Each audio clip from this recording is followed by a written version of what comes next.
Does Cal still think that productivity is overrated?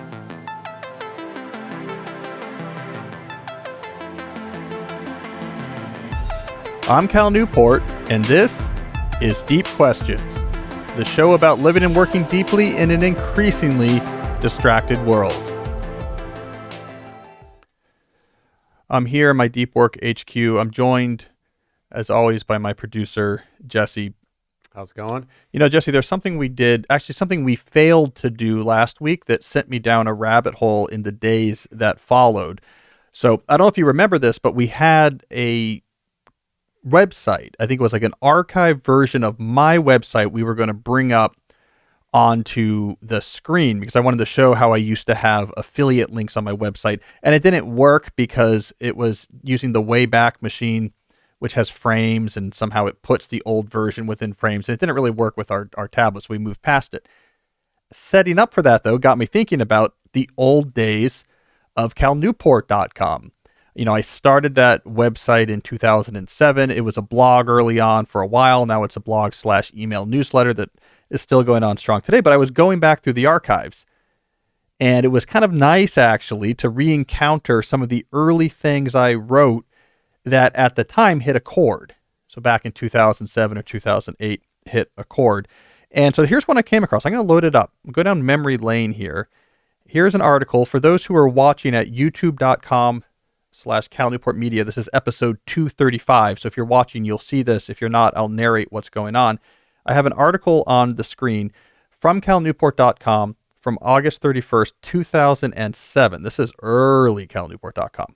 I started it, I think, early that summer. The title of this piece was Dangerous Ideas, Productivity is Overrated.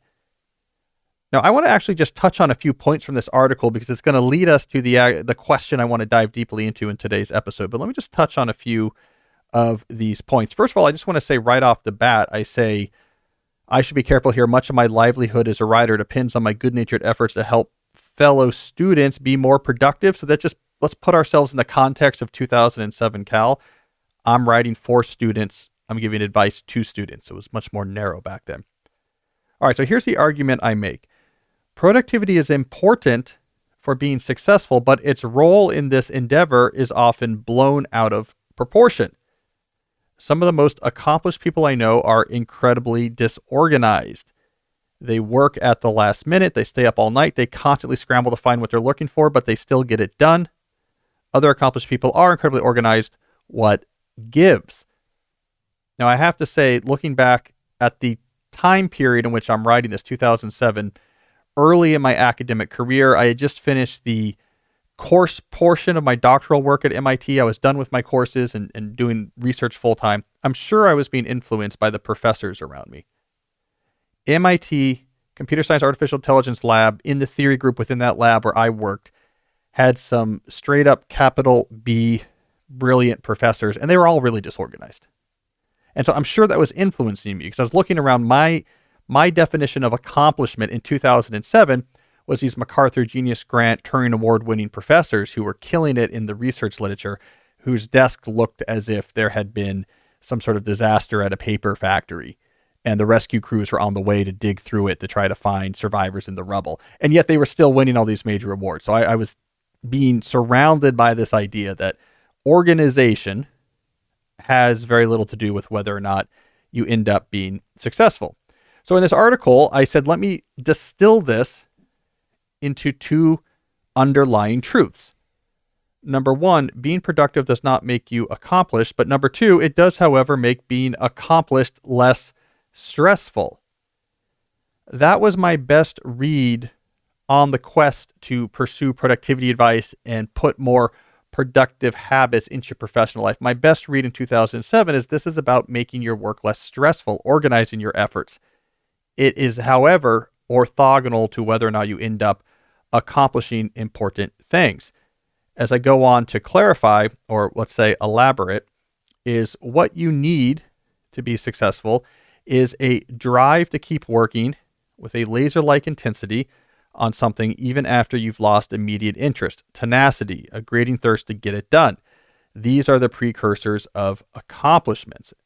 having good productivity habits complement this crucial skill. They take this intensity and place it in a schedule. They keep small things from crowding your mind. They eliminate the stress of what appointment you might be forgetting or what vital errand has to be done. But productivity is not a substitute for this work. I thought that was an interesting article. I mean, first of all, let me just say, and Jesse, if you'll allow a moment of me bragging on myself. I mean, I think even in 2007, I was throwing some fastballs, right? Yeah, it's pretty good. Right? I mean, I remember being frustrated back then because there was a lot of big productivity blogs, and I felt like I was delivering the goods. That's like good info. And no one knew it. I was just lost in the woods. And you know why I think that was? Is because students were my focus. That was probably why, because I would be so frustrated. I would remember very specifically when lifehacker.com, which was like the big productivity website in 2007, when they would feature someone else's student advice, I'd be like, guys, I am killing it in this topic. Like, I'm throwing 103 and you're covering the softball players. Come on. And I'd be so frustrated. It's like, you don't you know what I'm doing over here? But I think it's because no one cared about student-centric advice. And so I wasn't really on the radar. So anyways, self-bragging done. So let's step back and ask the question, do these ideas about productivity being unrelated from 2007, do they hold up today? Or has my thinking or perhaps the culture surrounding these issues shifted? I figured it was worth doing a nuanced update on this old take of mine because these are still general ideas that people very much care about. So this is the deep question I want to look at today. Does Cal still think that productivity is overrated? Now, here's our plan of action. We will start with a deep dive. We're going to revisit this article. We're going to pick it apart and talk about its relevance today. After the deep dive, we're then going to go into questions. I have 5 questions from you, my listeners, that are all relevant to this general theme of productivity. Is it overrated? Productivity versus accomplishment. What's the difference? How do they complement each other? We have 5 questions that's going to get into that. And then for the final segment, we'll switch to do something interesting. A little word of hype for what's to come. The interesting thing I've chosen is relevant to this as well. So we have full unification today in the episode on this question of, is productivity overrated? All right, so let's deep dive into that. Here's what I thought would be a useful frame for this discussion. I went through the article the other day and I pulled out what I thought 4 of the main ideas were. And I want to go through those one by one and answer the question, is this idea still right in 2023? So again, if you're watching this episode 235 at youtube.com/Cal Newport Media, you'll see I actually have these ideas on the screen and we'll go through them one by one, but I'll also obviously say them as well if you're just listening. So the first idea I extracted from this article was the notion that productivity equals organization. In 2007, I think that was certainly true.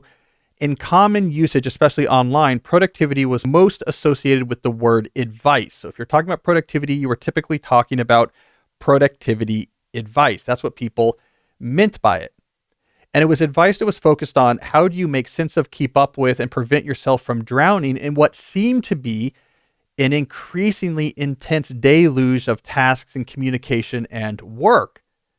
Now, I've later written quite a lot about this topic in my last book, World Without Email, and a lot of my New Yorker writing. I've gone deeper into this. What happened, of course, was the front office IT revolution, when we brought personal computers to the desk of knowledge workers, when we connected those computers with networks, when we introduced, haphazardly speaking, email, and then later tools like instant messenger.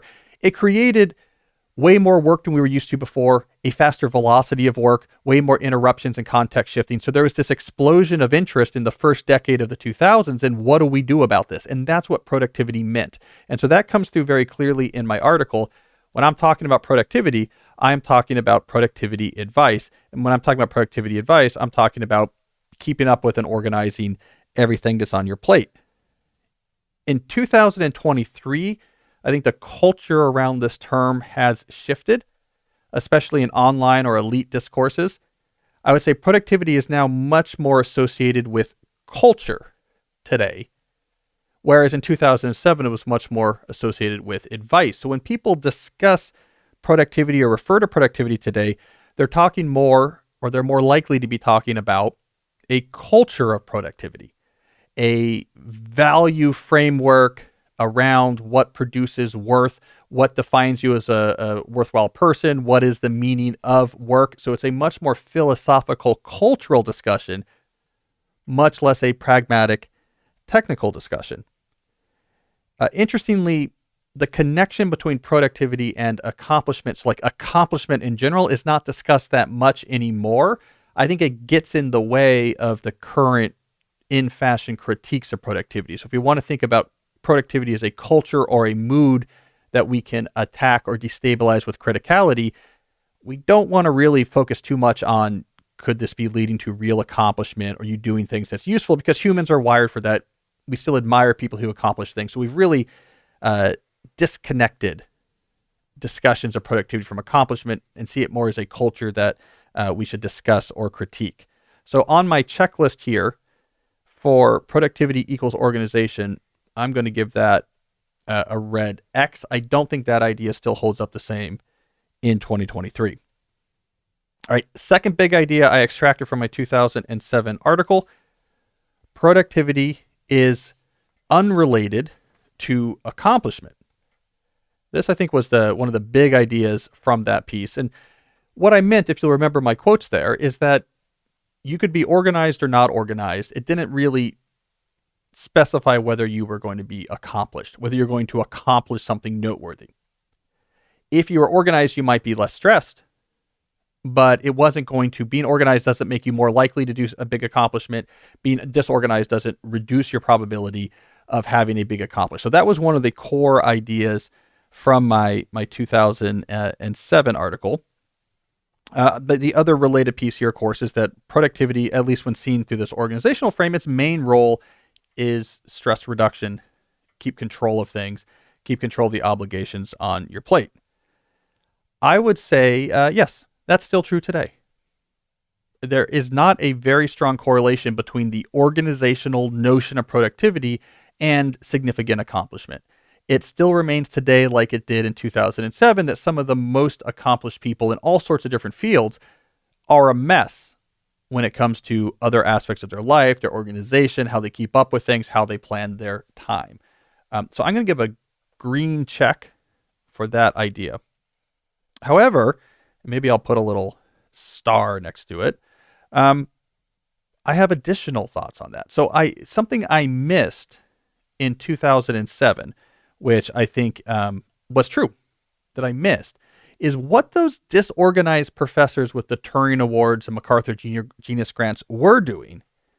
It wasn't just drive. What they were doing is that they were very good at workload management. They were very good at saying no, or in the case of these MIT professors, they would implicitly say no by just ignoring the request. I write about that in my book, Deep Work.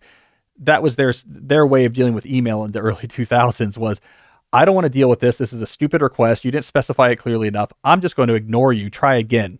And maybe if you write it better or give me more information, then maybe I'll answer. They were very good at workload management. I think that's actually relatively universally true. People who do really large accomplishments, not people who are reliable at work and get good promotions. The people who do the things that turn heads are very good at workload management. The athlete that becomes a superstar is very good at blocking out everything in their life but practicing that skills. The professors that win the Turing Award are very good at saying no or ignoring the other things coming in so they can work on solving that proof. The inventor that invents the light bulb is very good at saying, this is what I'm working on right now. All of my resources are going towards trying different filament materials. And no, I'm not going to go speak on, your trade commission or something like this. Now, I think I missed that in 2007, but it was true then and it's true today, that is a unifying skill of people who do go on to big accomplishments is, yes, they're disorganized, but they really have their act together when it comes to workload management. As a graduate student in 2007, I didn't get that because my life was too easy. Here's how it works at a tier 1 doctoral program like MIT. It's all about research, right? It's all about producing the best possible work that turns heads in the world of ideas, right? You're here because of your brain. Put your brain to use. It's all about research. Because of that, they get out of your way. So if you are getting a PhD at MIT in computer science, courses are not at all important. You take the courses in your first couple of years, you take, I don't know, 6 or 7 courses. It's not that important. You get them out of the way. I think I got A's. My memory is I got A's in all my courses, but it didn't really matter. You just couldn't get, I forgot exactly how it worked. I guess if you got 2 B's, it was a problem. I don't know, but I think they just gave everyone A's. It didn't really matter. After those 2 years, it's like, now do your work. Publish something good.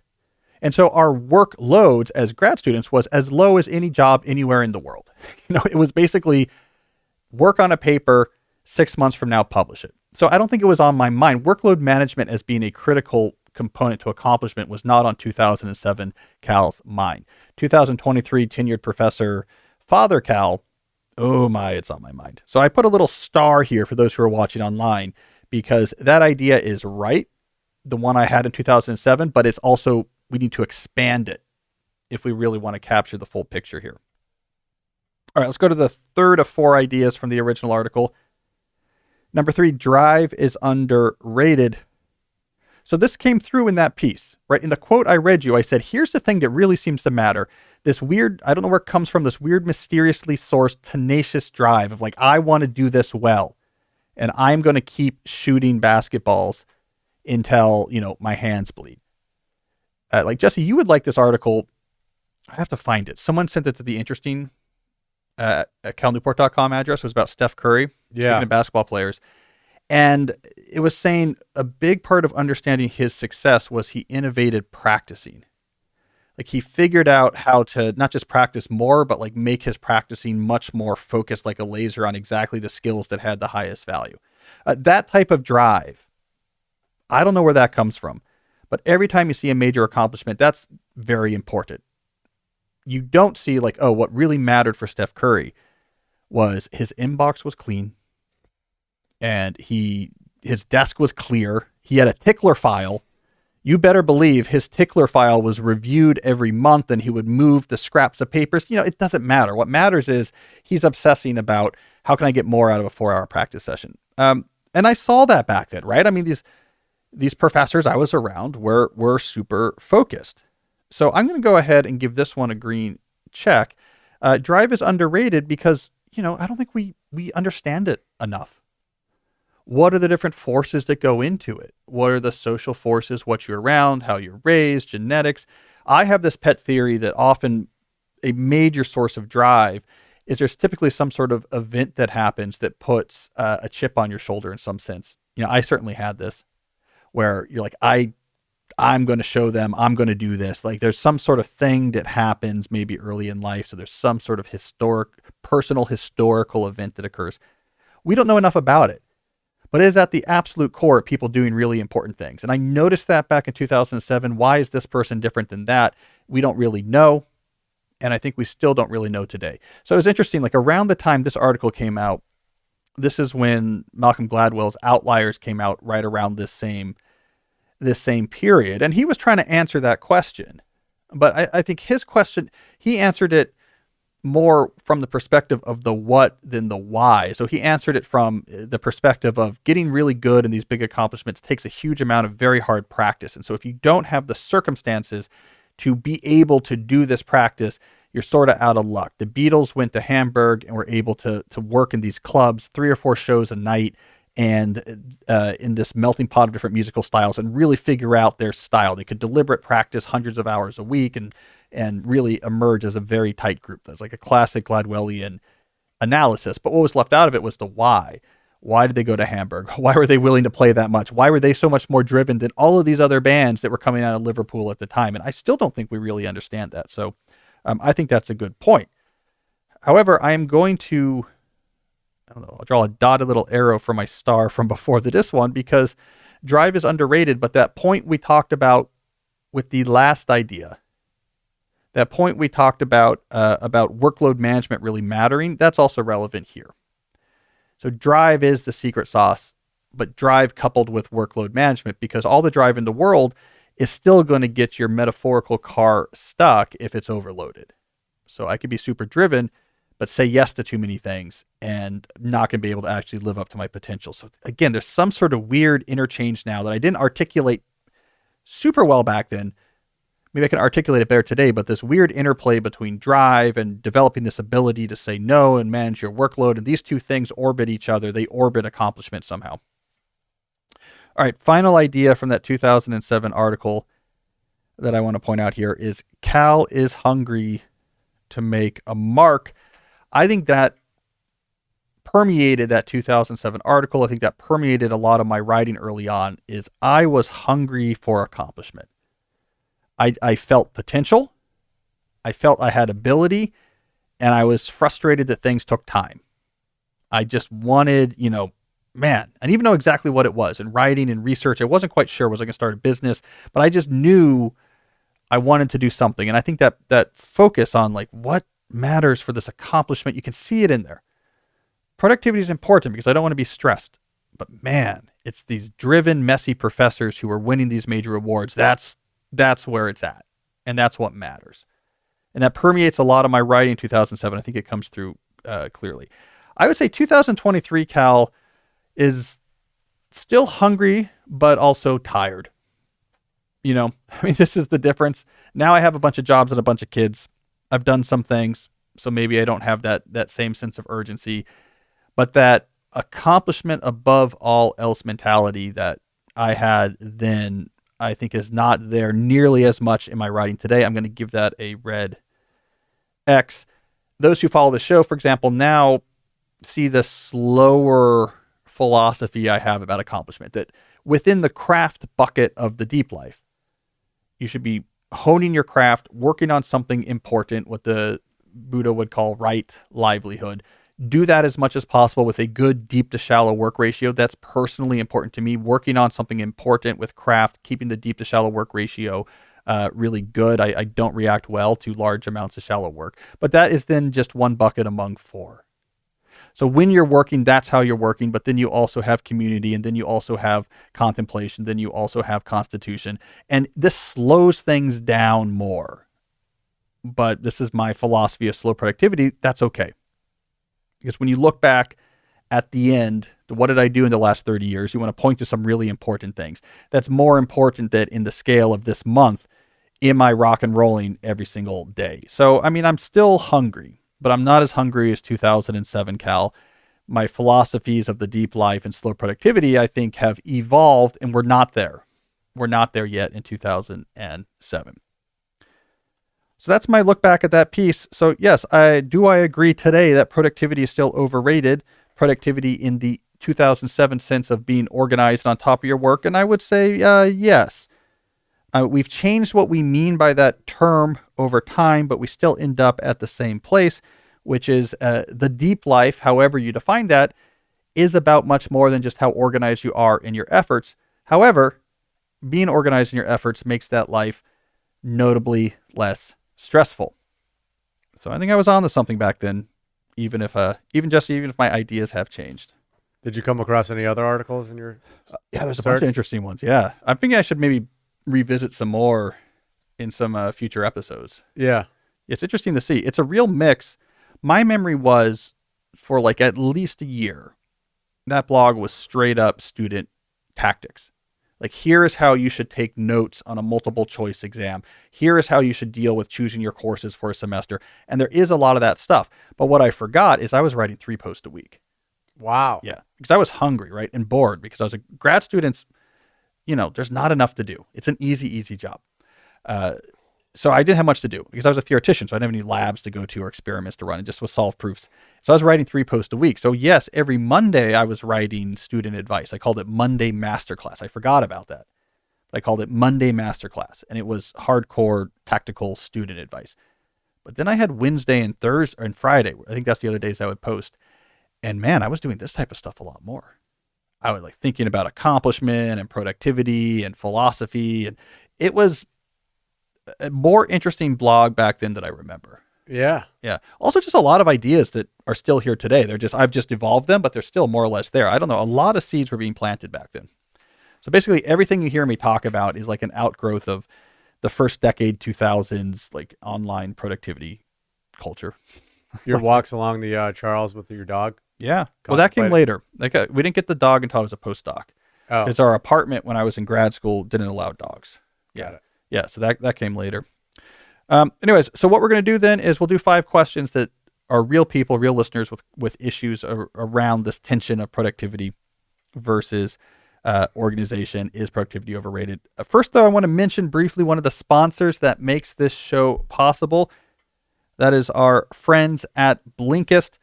Let me tell you what Blinkist is, and then I'll tell you why I think you should subscribe.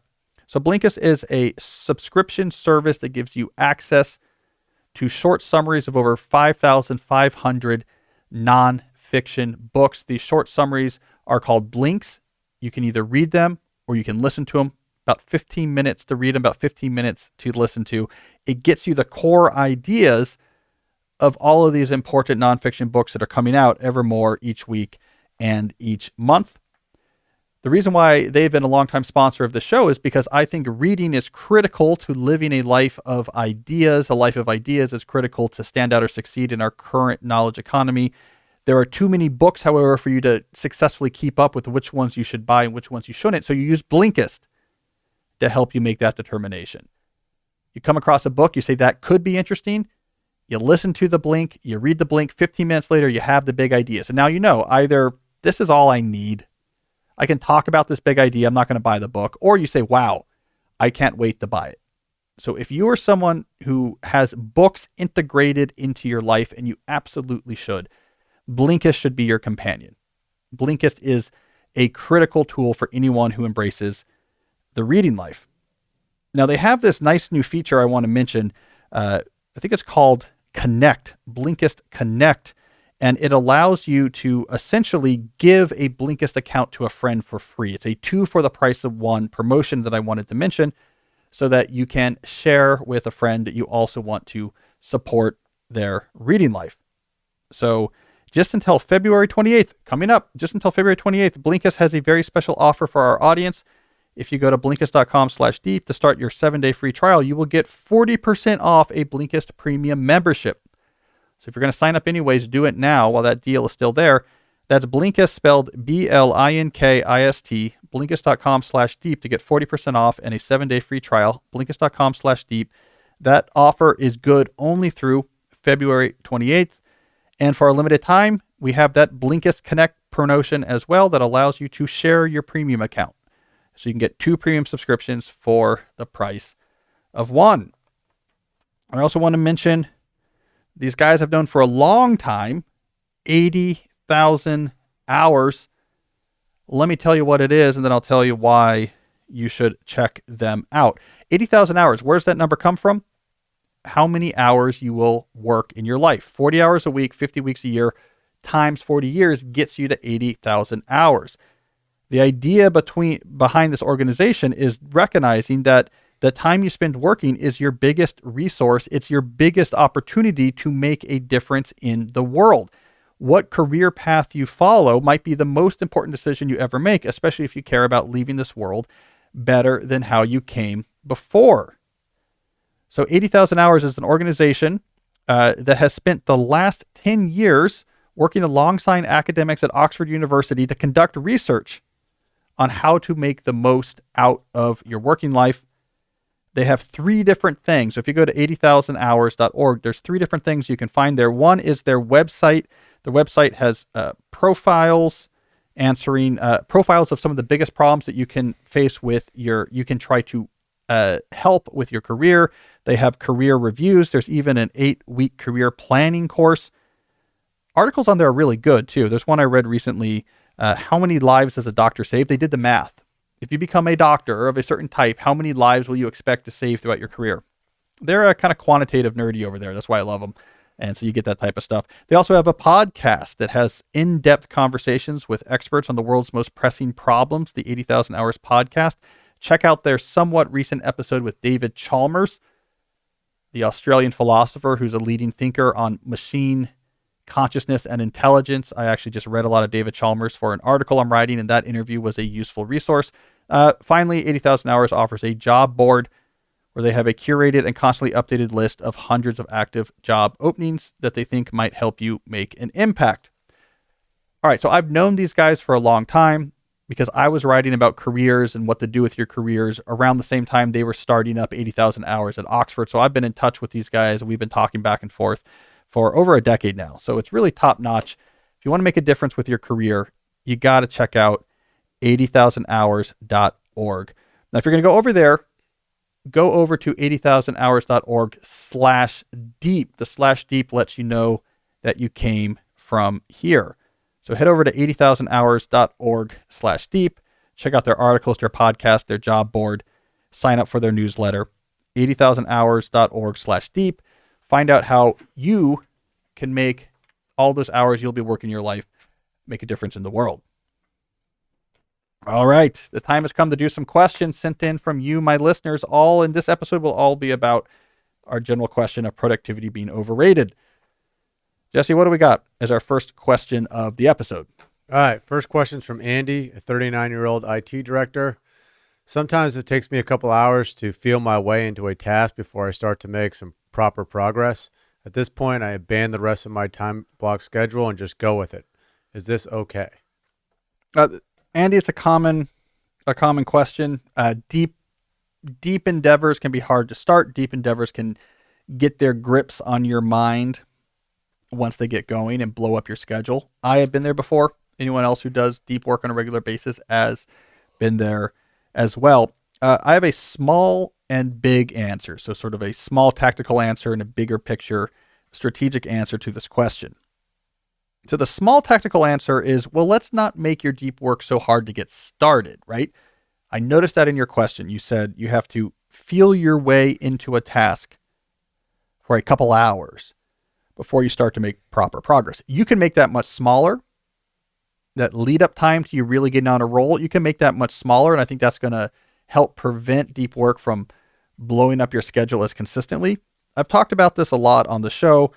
You need better rituals. So when you do the work and where you do the work, have rituals, consistency.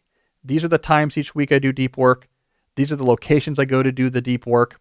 I have the location set up in an over-the-top way. All of this is about signaling to your brain, we are shifting modes. And once it's learned to trust that signal, it's going to shift your mode faster than if you're just at your crowded desk working on email and then just changing nothing else. Attempt to wrench your attention away from Slack and over to Microsoft Word and say, I will now write brilliantly. That's really hard. But if you instead, I always do first thing in the morning, Monday, Tuesday, and Thursday, and I hike through the woods and I go to this outbuilding behind my house and it's a deep work chamber. And that's when I do my writing. You're going to get started much faster. All right. So rituals will help you get that prefix of wind up time much shorter. The big picture answer, though, comes back to the theme of today's episode, which is separating productivity in the let me be really organized and make sure I get through things efficiently definition of the word and accomplishment that you actually care about. As we established in the deep dive, these are not the same thing. Making steady work on something important so that over time you produce important things that you care about. This is basically orthogonal from I have a time block plan where I'm filling every minute with various things. Once you have that in mind, what you can do is give yourself more breathing room in your schedule. So for example, maybe what you do is you say, I don't know, I handle some small things in the morning and then switch over to deep work. And it takes what it takes. And if I'm done early, I'll go for a walk. And if it takes until dinner time, then it takes till dinner time. But I'm not blowing up a schedule. Like that would give you plenty of breathing room. You wouldn't worry about deep work exploding in time or not. It would require that you're doing less because now you are spending less work on shallow work. Your schedule has to have a lot more breathing room in it. But you know what? A lot of people are in a situation where that would be fine, but they're just used to thinking, I have to be productively feeling every minute or I'm somehow subverting my chances at actually being accomplished. Those are two different things.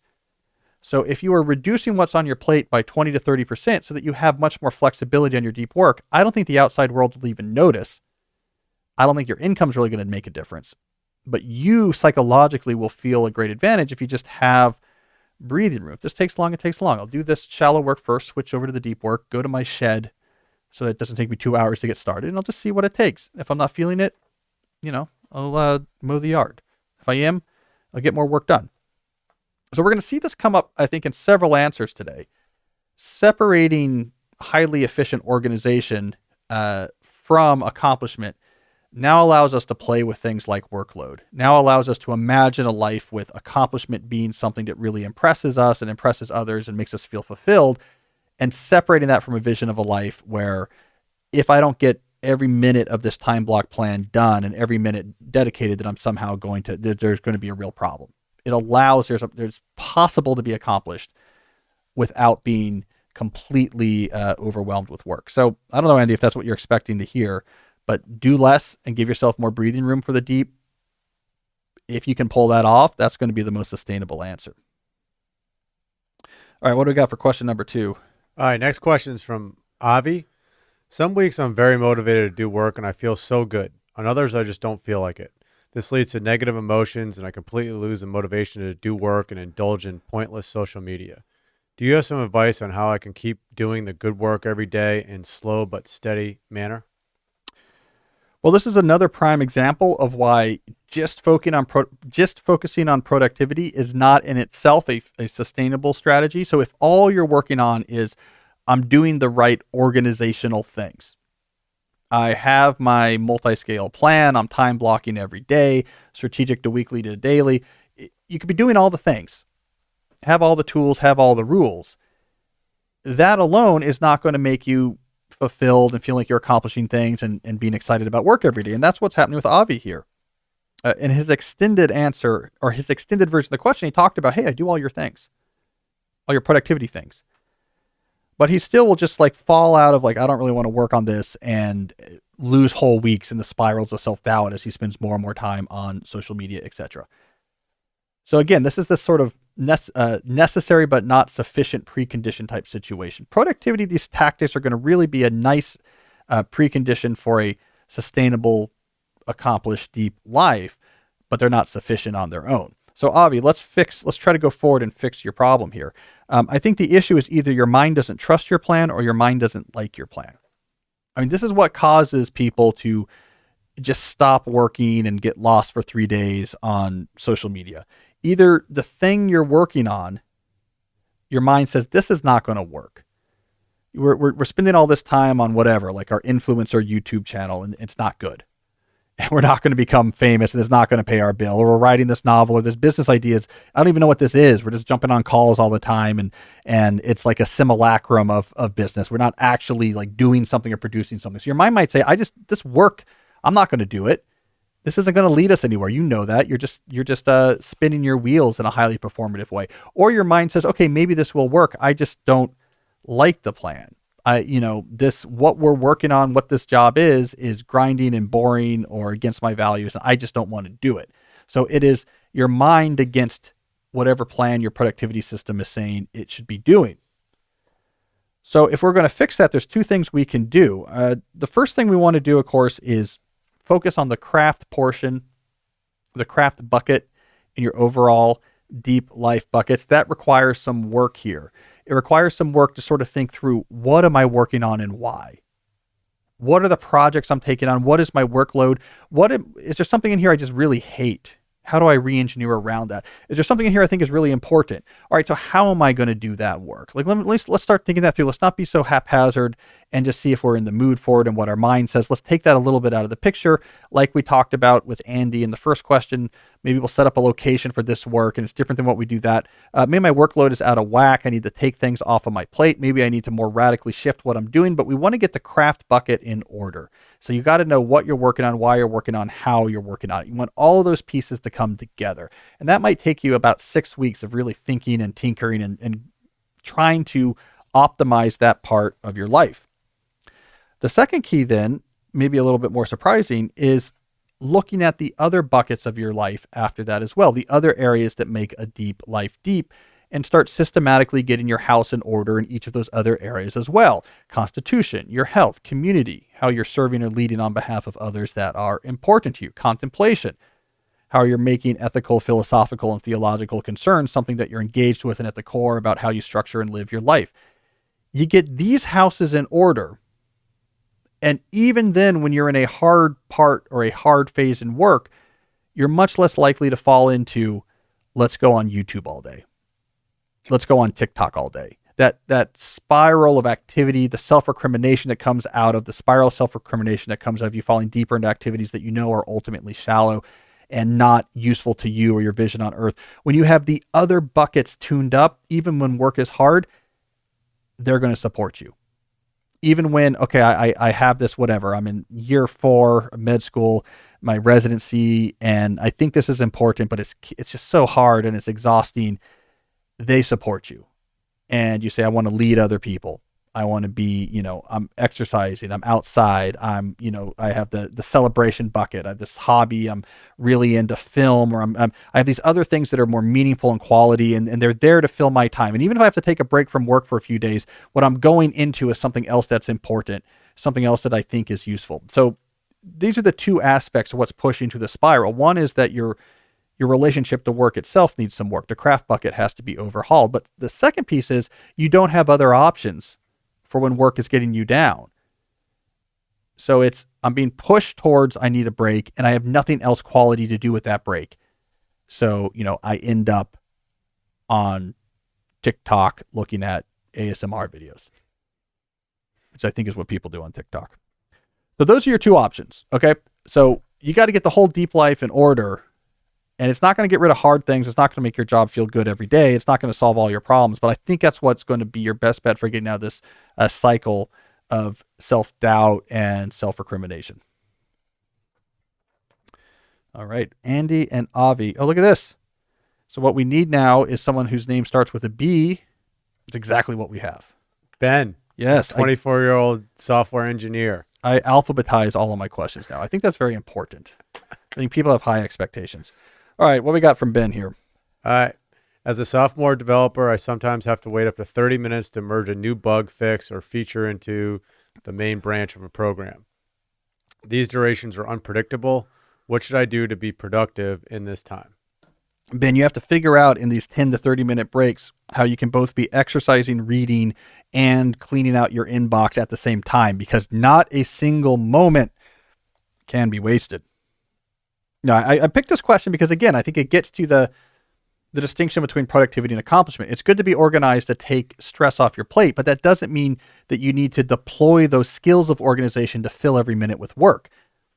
So one solution here, Ben, is to just chill.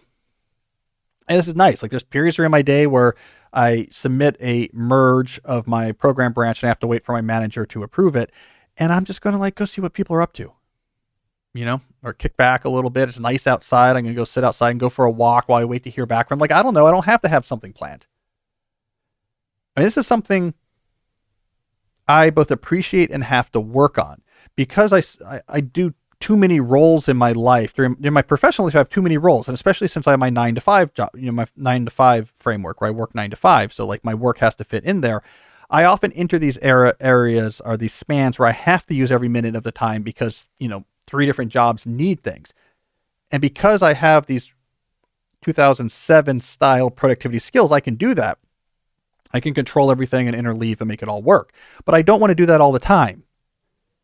And this is the situation, Ben, is you should have the ability to do that, sure, but don't do it all the time. And what I constantly seek and when I'm happiest is when I'm not in those modes. And what my productivity skills then gain me is that I'm working 4 hours out of the day and I can end early and go do something else. Go hang out with my kids or prepare a project for them for when they get home from school. So this, again, gets to this core distinction between productivity and accomplishment. You can be a very good programmer and produce great code and be respected for it and hone your craft, and take breaks when you're waiting for, compiles or features to be merged in. And so I might suggest that bit. Don't overplan that time. Just see what you're in the mood for. Maybe you just need to rest, or you're reading something, or you're doing something that's vitally important, like trying to follow up on the last minute minor league signings with invites to spring training camp that the Nationals are doing. That's the type of thing you should probably be spending those breaks doing. But you don't have to necessarily fill every minute of that time with what could I do that's productive. So I'm using you as an example, Ben, to try to make that distinction. You can be honing your craft and doing things that are important and enjoy your accomplishments. You can be organized and you can be productive. All of that can be true, and you don't have to be filling every minute with work. And Jesse, because these systems are useful and I'm good at them because I invented a lot of them. Mm-hmm. I can squeeze a lot into a day. Yeah. but it's exhausting. Like, it's not a sustainable way to live. I mean, it's this weird balance. If you don't have these 2007 style productivity skills, it's really stressful if you have anything but like the easiest job. Mm-hmm. It's just, right? I'm behind. I'm stressed. There's this meeting. I'm staying up late because I didn't even remember this until it's 7 and it's due at 7 the next morning. Like, it's no fun. No fun. When you have these skills, you can avoid that. But it's this temptation that once you have them is like, I could get another thing interleaved here. You get another job. I could add this project. I could get another job. Why not one more job? Because you can do it. It's possible, but you don't want to necessarily unlock that power. So that's the way I'm getting better at that, I think. But this is what I'm trying to gain towards is I've over provisioned my productivity toolkit. So when I get into temporary moments of overload, I can handle it. But the steady state, I have more time than I know what to do with. To me, that's the sweet spot. Mm-hmm. So we'll see. You pick up your books. That's when you read your books. I do read a lot of books. Yeah. I just finished a monster, 450 pages on the history of the NFL. Really? Yeah. For my sports book group. Wow. Yeah. I know a lot about the NFL now. A lot of Lombardi in there? A lot of Lombardi. Yeah. Lombardi. Yeah. I'm not, you know what? I was just about to start going on a long tangent about the 60s in the NFL and the low hanging fruit of these major innovations in the sport that were all still happening. So there was this period where if you were Paul Brown or Vince Lombardi, even as late as maybe Walsh in the 90s, there's still areas where you could figure out something new and your team would win for 4 years before like the rest of the league caught up and figured out how to do those same things. But I'm not going to go down that road. I could, but I'm not. I choose not to. Just like I could add another job, but I don't because I recognize the power. All right, let's keep going. What do we got here? And this episode is going to come out right after the Super Bowl. Yes, we could. We should edit in like they did in The Simpsons. Cruddy Sunday was the name of the season 11 episode where they go to the Super Bowl, but they obviously have to do the animation before the Super Bowl, even though it aired after it. So they just edited in the names of the teams. So I think we can do that. Yeah, we'll show your bet slip. Yeah, Jesse, that was a very good game by the Philadelphia Eagles. I really appreciated, how they won by a score of 21-7. I felt bad that Mahomes had to leave the field when his ankle broke off. All right, enough nonsense. All right. Next question from Michael, a 32-year-old marketer. I run my own business. Sometimes I can let deep work take center stage, which I love. Other weeks, the most important things requires that I sift through dozens of websites and send dozens of emails. This leaves me feeling frustrated. Now that I've learned to love deep work, how do I survive the shallow work? So, Michael, I'm going to give you a more exaggerated version of the answer I gave to our original, the original question we tackled in this segment. Because you're self-employed, you have flexibility here. Let's take advantage of it. What I'm going to suggest is consider this schedule. Deep work every morning until lunchtime, followed by like an hour of core, like email, just keep the lights on business work. On weeks where you have larger, shallow projects demanding your time, like you talked about in your question, where like I have to like send a dozen email and I have to go to a dozen websites, then you can do that work in the afternoons. Weeks where you don't have that, then you can go to the movies.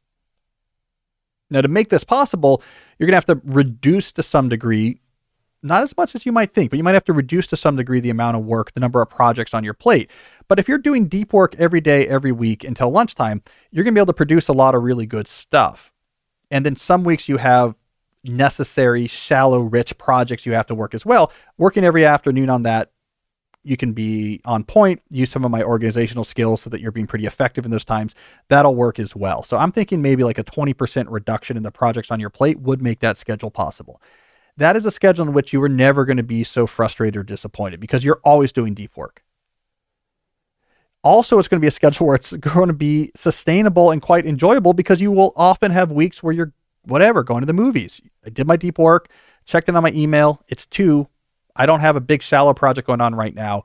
I'm going to go, train for my triathlon. I'm going to go work in my woodshed. I'm going to go watch a movie or whatever. That's actually, I think, a really enjoyable, sustainable lifestyle. It sounds shocking when you first say something like that, but I bet, Michael, if you did that right, the difference in your income as a business would be minor. Like an amount of money that you would pay to be able to have a schedule like that. But again, this comes back to what's really holding us back there is probably not a fear that your company is going to go out of business. It is, like we've been talking about, this intermingling between productivity and accomplishment. This idea that if I have the ability with productivity tools to fill every minute of my day, and I'm not doing that, then I'm diminishing my accomplishment. So that's the trade-off I'm making. When we recognize they're relatively orthogonal, hey, if you do deep work every morning, most weeks, you're going to do really good projects and build stuff you're proud of. Your business is going to be fine. That's what matters. Oh, and then, for the other stuff, do it in the afternoons, and some weeks will be busier than others, but have a workload such that that's always enough time. So you have to cancel a couple projects. That is completely a reasonable approach if you believe that my accomplishment requires this, my productivity can serve that. So that's what I think, Mike. I think you should try something like that. It could be a different schedule, but I think you should try something like that where you're never far away from deep work and your shallow demands, your provision so that like the worst shallow demands you can handle in a schedule that still has deep work. And on the good days, your schedule is something that like you won't even tell people about because they'll be too jealous that 3 days in a row, you were able to just kick back and do something else. So give that a try. All right, let's do one more. All right, sounds good. Next question's from Marie. How do you balance the desire to optimize systems and maximize productivity with the value of making genuine human connections? This comes back to the same theme. That's why I put this in here. When I'm in super time block mode, because all three of my jobs are humming at the same time, it does hurt human connection. I'm not on text threads. I don't know what my family's texting about. I might not see email for a couple days, on the inboxes that aren't directly related to what I'm working on. I'm not having sort of long phone calls with people I know. I become sort of hard to reach. And that is a reality of very productive days. We can put quotation marks around productive, but if you're going to use my techniques to their full extent and time block every minute of your day, you're not going to be chiming in on casual text threads. In fact, I form an antagonistic relationship with text messaging, non-professional text messaging during my busy periods, because I'll just see out of the corner of my eyes, like various people are, hey, what about this? And texting me things. And I'm thinking, A, I can't deal with this right now. I'm in the middle of a 30-minute block and I know what it needs to be. But B, now you've put something in my head that I have to remember. Now there's an open loop and I'll almost be antagonistic, which is not the relationship you want with your family and friends. So what you're pointing out here, Marie, I think is true. And I think the solution to it is to work less. So don't be in those super tightly time block days all the time. That have a steady state, a sort of normal state where you have breathing room in your schedule and you can actually put aside time. I'm going to take a whole hour for lunch and I might call someone and check in on some text messages. I will unsolicited just send someone something, a friend of mine, like, hey, I read this and I thought about you. Have the breathing room to actually proactively service your social connections. I think that's the right way to do it. The other thing that people do, which I think works just as bad as always having every minute time block, by the way, is saying, well, because I don't want to ignore people, because I want to be friendly, what I'll do is just do my work bad all the time. So I'll just always sort of have this here. And if anyone texts, I will stop whatever I'm doing and I'll answer that text. And I'll just sort of always be involved in back and forth throughout the day. I think a lot of people fall back on that default. They don't want to ignore people. And so that's what I'm going to do. But then all of your work is bad. You're constantly context shifting and you're reducing your ability throughout the entire day. So that's why I think the right middle ground here is I will schedule time. I have enough breathing room in my schedule that I can schedule time to check in on these other things in my life that are important to me. And when I'm doing that, I'm going to do that. I'm going to do it well. And when I'm not doing that, I'm doing something else. I'm not going to mix them. So we don't want to completely mix work with socializing. We don't completely want work to push socializing out of the way all the time. So what we want to do is have a reasonable enough work schedule that there is time in it dedicated to social activity. Now you couple that with a clear schedule shutdown complete ritual so that when you're not working, you're not working. And of course you are open to people and you can be incredibly social. I mean, the one thing, I don't know if this is where Marie is trying to get, a lot of people try to get there with me where they say, I just want you to end up in a place where the answer is just, it's fine that I'm on my text all day. And I'm not going to end up there. Like, what's the point of having a job if you're just going to do it poorly? Like, you're putting yourself in a cognitive state that makes it very difficult to do whatever you do. So that's what I think we should be aiming for, is when you're working, you're working. So put breaks during your work to actually connect to other people. That's the sweet spot. I got to do more of that. Man, Jesse, when I'm time blocked up to the hilt, I'm just off the radar. I am off the radar. If people are sending, you've seen this, like, if I'm in a reasonable day, I'll answer your text messages. And if I'm not, you're just not going to hear from me.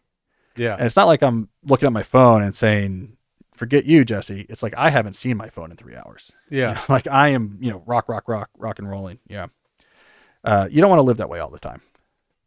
I feel like that's the theme that's emerging from these questions is you need to know how to organize yourself. It's stressful if you're not.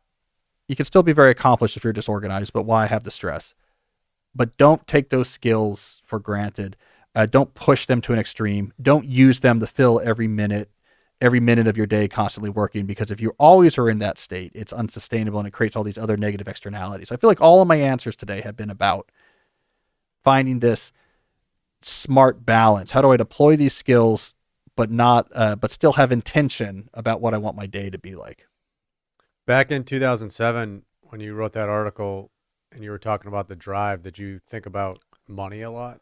Was that a factor? No, because I'd gone to grad school instead of industry. So psychologically, I'd already walked away from money.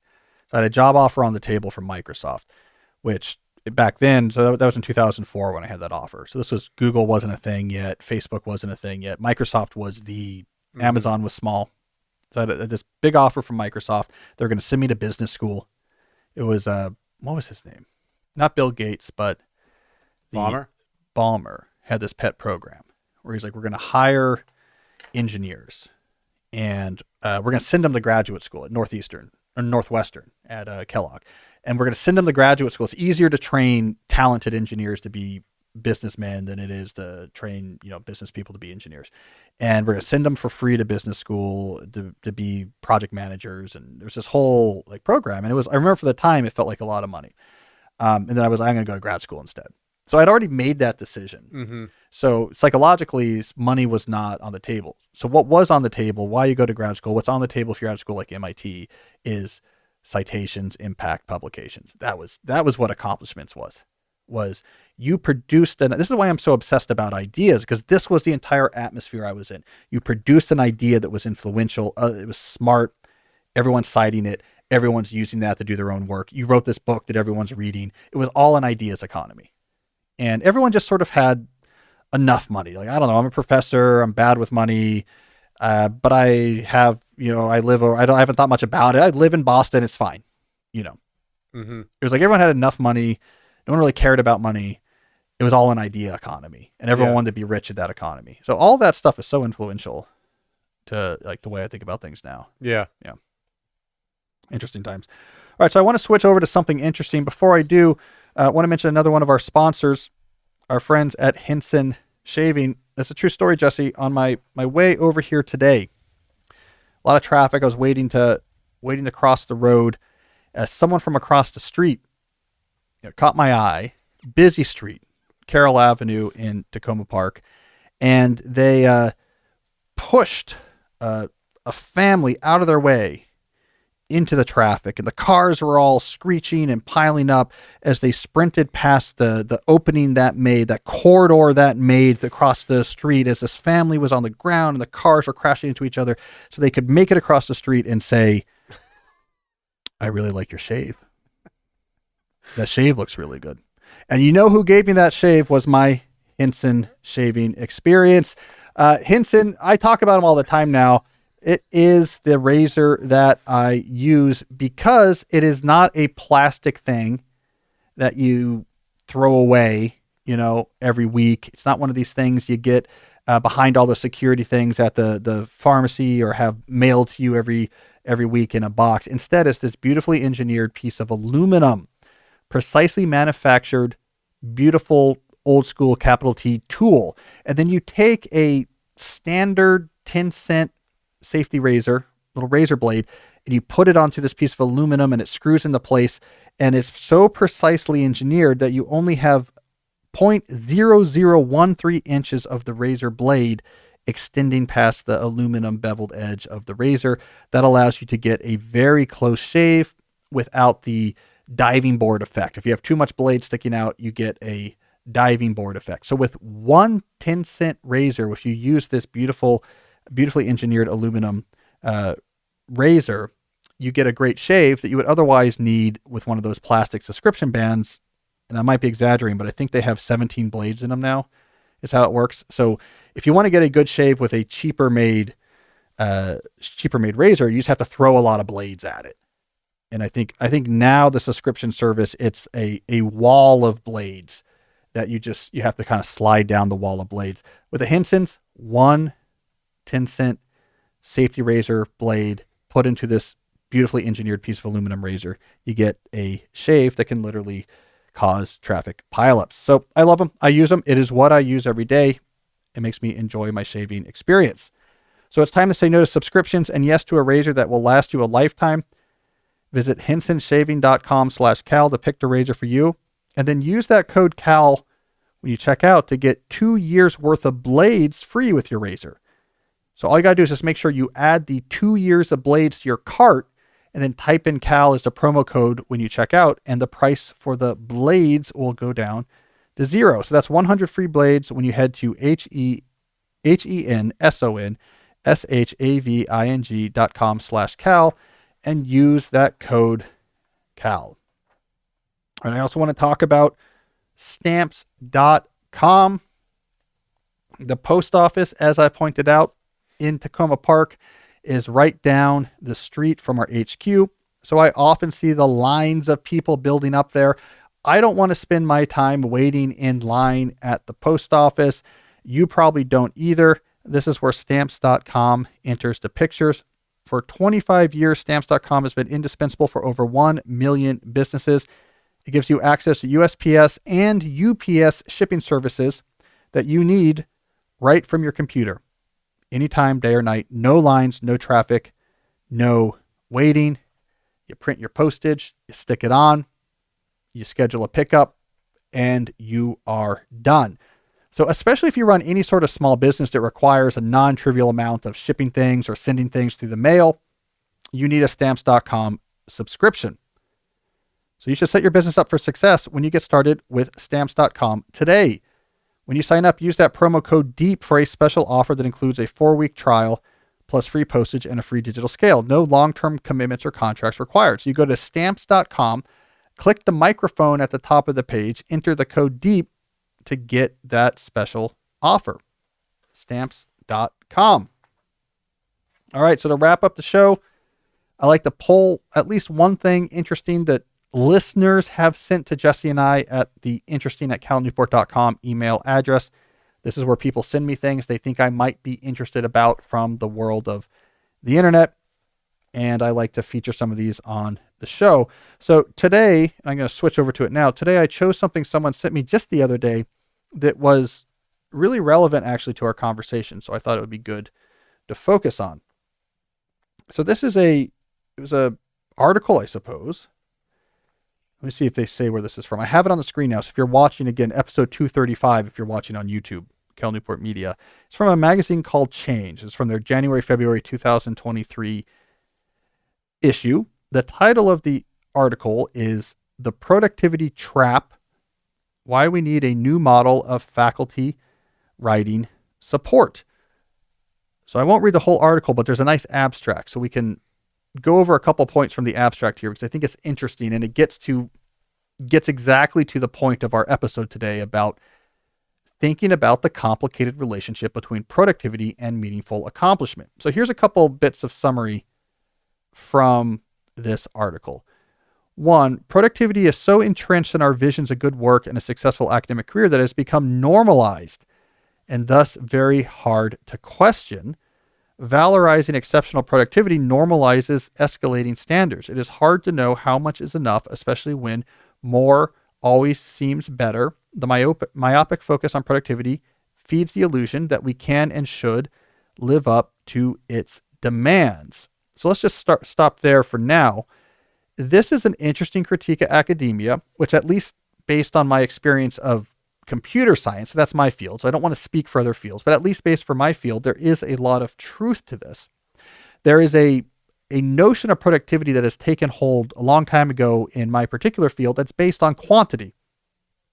How many papers have you published? Papers in top venues. What I learned coming up is more is better than less. And I got really good at that. I was trained to do that. How do you publish 5+ papers a year in good venues? And when I got to Georgetown, I had been trained up right at MIT, and I could fire up that engine. And because I was very organized, I could find a way to do it that it wasn't going to completely dominate all my time, and it could go up and get tenure early. But it does feel like a trap, because if 5, why not 6? If 6, why not 7? It really does push you towards quantity. And everyone you talk to in my field would say, that doesn't seem that important. It's kind of crazy that this is what we have to fixate on. So what would be the alternative? Well, in computer science, the alternative is quality. Have you produced something that's important, that's really changed the field? Like, that's actually, literally speaking, what's going to matter. I produced a new idea. It took me a long time, but I produced a new idea that changed the way we saw things. It increased our understanding in a non-trivial way. It's hard to have those breakthrough ideas when you're publishing 5 papers, 6 papers, 7 papers a year. So I think this point here is interesting. Now, what do we do about it? Well, in computer science, there is an interesting proposal. So there's a trade group called CRA, and they had I guess it was a task force to look into this question. And they came back with a recommendation, which I thought was simple but brilliant. And they said, here's what we should do. We should say, when you are being hired for an academic job, you send us your 3 best papers you published as a grad student. And that's all we'll look at. How good are your 3 best papers? I don't care if you publish 50 others. How good are your 3 best papers? And when you later, so you get hired, go up for tenure, you send us 5 papers. These are the 5 papers I think are my best work. And we say, how good are these papers? What's your highest quality work? How quality was it? And everyone who hears this idea says that would be great. If I could spend 2 years trying to make an idea right, I would not feel like I was on this treadmill. I would produce much more important work. I think my accomplishments in the long run would be more meaningful. But it's very difficult to shift over to a model like that, because everyone has to shift over together or it doesn't work. How do you get tenure, for example? It all comes down to, for the most part, letters from other academics in your particular field from around the world. And they look at your resume, they look at your publications, they should know you at this point, and they write letters for the university rank and tenure committee that says, here's how we think about this person. What is their reputation in the field? How good are they? Not a bad way to do it, right? Let's just get people who know the field to say, is this a serious researcher? Let's get rid of the games. What's their reputation? The problem is, if everyone else out there is still thinking about quantity as being the main metric, when those letters come back in, if your institution says, oh no, we just care about your 3 best papers, and that's all we sent out, those letters are still judging you on whatever the cultural convention is, which is, Cal only published 7 papers since he's been an assistant professor. Like, that's not great.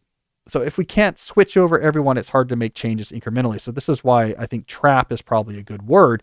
It's hard to get away from that. So this article, I'm looking at a couple other points here. They say academia will not be inclusive as long as we fixate on productivity.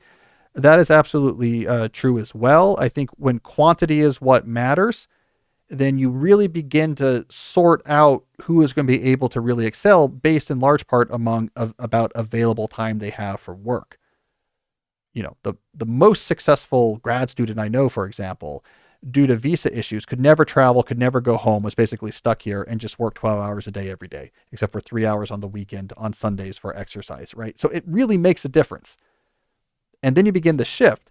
And now you're not shifting based on underlying brilliance, impact of ideas. You're beginning to sort academic implicit ranking based on how much time do you have available to work, which is that really what we want to do? You're probably leaving a lot of potential Einsteins on the table if you require anyone who wants to try to be the next Einstein to also have the ability to work as many hours as he does. They also say, when we shift the primary goal of writing support to sustainability, we acknowledge that faculty writers are valuable resources worth protecting. From this perspective, valorizing peak productivity is extractive and exploitative of individual writers, one another, and the larger scholarly ecosystem. So, I think this is an interesting case study of the issues with completely melding more tactical, quantitative notions of productivity with more subjective, long-term, impactful notions of accomplishment. And there's some interesting ideas about what can we do to get away from that. It's a hard problem, but I'm glad people are thinking about it. I do have one bone to pick. I've been picking this bone ever since I first started speaking on doctoral boot camp committees as a young professor. Writing is not the right verb. This is my one complaint about people talking about academia. Writing is not synonymous with productive, useful, accomplished academic work. For mathematicians or computer scientists or physicists, most of the work we do is thinking and proof solving. Writing is just what you do at the end to put it into a paper. This is a big bugaboo of mine that literally no one else cares about. But in a lot of other academic fields, they use the verb writing to mean research. And in computer science, I'm on a whiteboard. I'm in a notebook. Writing is like when you put it all together at the end into a paper that you submit. That takes 4 days. So I used to terrorize doctoral boot camps back when I still had time to talk at doctoral boot camps. And I would say, stop using the word writing. It's thinking, it's reading, it's trying to solve things, it's deep work. Some of that actually involves putting words on paper, but not most of it. So that's my one bone to pick that no one else cares about. But I think there's a few other mathematicians out there that are clapping right now. They're clapping really loudly. Yes, Cal's got it. So anyways, I thought that was interesting, Jesse. Here is real world evidence of how other people are identifying and grappling with the same type of issues we talked about today. All right, so I think that's all the time we have. Thank you for whoever sent in this Productivity Trap article. Thank you for whoever sent in their questions as well. We'll be back next week with another episode of the show. And until then, as always, stay deep.